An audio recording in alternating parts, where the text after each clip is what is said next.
We should very clearly make a distinguishment between nescience and ignorance so that people fully understand the difference between these two concepts. How many people even have heard the term nescience?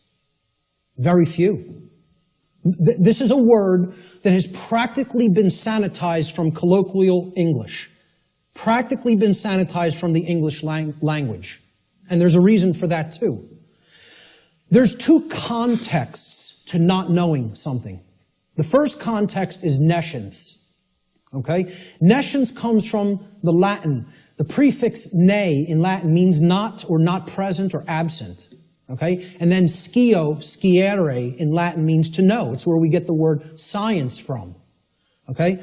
So you put them together, and nescience, it actually, those two roots form another word, nesciere. Nesciere in Latin means not to know, to not understand.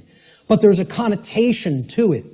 It means to not understand because the specific information that you may be having a desire to understand is completely absent. It is not present, and you cannot actually aggregate that information.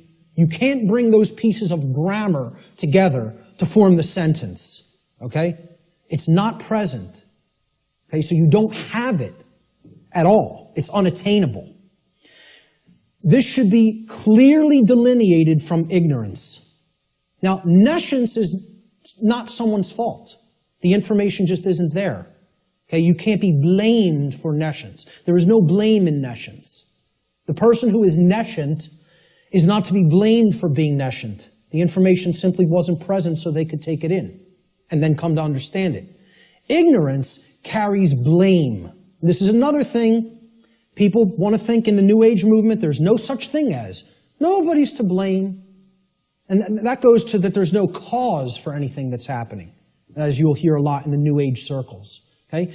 I very strongly put down these notions, or attempt to. Okay? There are causes and effects. There are people who are responsible for what is happening. There is blame. Blame exists. Okay?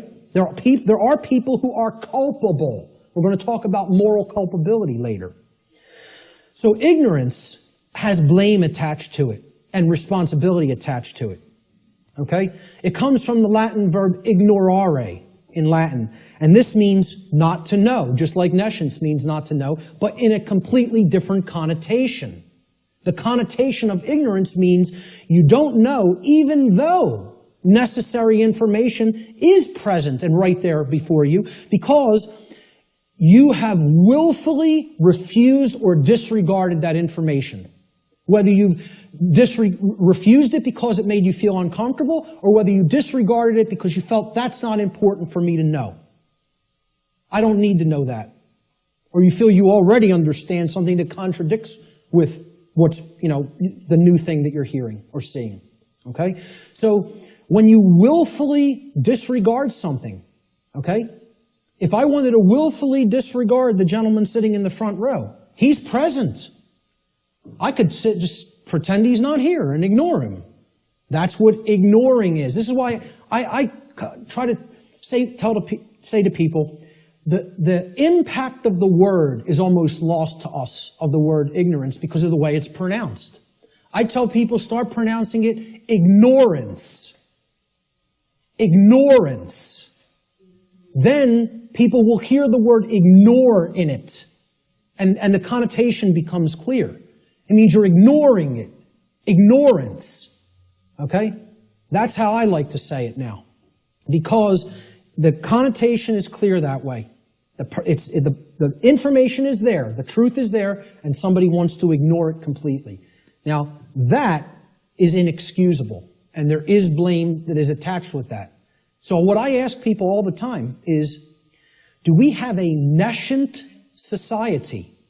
Or do we have an ignorant one? Do we have an ignorant one? Is our society ensconced in nescience, or is it ensconced in ignorance? I would argue absolutely that we are ensconced in ignorance in society, not nescience. I think we are drowning in information. I think we are drowning in the truth that is all around us. But people are ignoring it, largely. Not everyone. There's many people who are very hungry for it and taking it in as fast as they can. You know? But I think the majority of human beings are in the state of ignorance, even though the truth is present all around us. And that constitutes what Art talked about earlier, this consensus trance, which people in the so-called truth community or truth movement have likened to sleep. They say that they are asleep. I liken it to hypnosis. If you look at the origins of the word hypnosis, right, it means suppressed knowledge. It comes from Greek. Hypo means under, as in hypodermic, under the skin. And gnosis means knowledge, the suppression of knowledge. Hypo means suppression also, under and suppression. So hypnosis is the suppression of knowledge. And that's the state that these people are in. And it's done by themselves. It's not, see, we have to stop looking at this as a victim relationship. This is a willful choice. In a time of overwhelming information available at people's fingertips, the truth being ignored is not an option. It's a willful decision that people are making. And it's a decision that they should be held accountable to because of what is going on, that they are ignoring, what they are allowing to go on in their name and not saying a thing about it. Content to let evil run amok. All right? And then people will wonder, why are we losing freedom? Why is freedom on the wane? Why is totalitarianism and tyranny rising up? Why do we see so much control and obsession with control in our society? You know, they'll see that. Many of them will see the rising police state. They'll see the injustices in our society. They'll see the restrictions on our inherent natural liberty.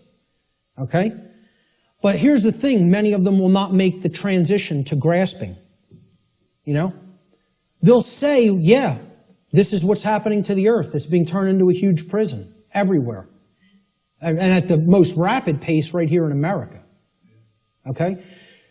And they'll see this lock going onto the cage. But the question that they never get to, they don't even get to the question, let alone the answer, is why? They'll talk about the symptoms. They'll describe the prison. They'll describe every corner of the cage accurately in many cases. They can tell you exactly how it's working. They can tell you all the different aspects of the control system. But they can't tell you why it's actually going into place. Why is that happening? Well, that's what this presentation answers. Why are we losing freedom? And it gets to the actual heart of that answer. So what this presentation constitutes is a master key that unlocks all the locks to all the doors on all the cages in the prison, if it is accepted. And once again, I don't tell you that belief is required for that, because truth is always present. It's always here. It's a matter of, will we perceive it as being present, acknowledge it's present, by stop ignoring it, okay, and then accept it into ourselves, and then do something with it. Understanding is not the end. Taking in the knowledge and understanding it is the beginning. Action is required. See, knowledge is required, understanding is required, but then action is finally required.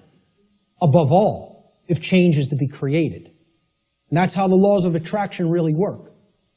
So, will people as a whole, as a society, accept that master key? I can't answer that question. All I could do is try to place it into their hands. After I have taken that key and unlocked my personal prison, my personal cages, and freed my mind, all I can do is try to help people to see, here's how this key works. Here it is. Here's the information that constitutes that key. And here's how you put it to work in your life. That's all I can do. Can't make anybody take it.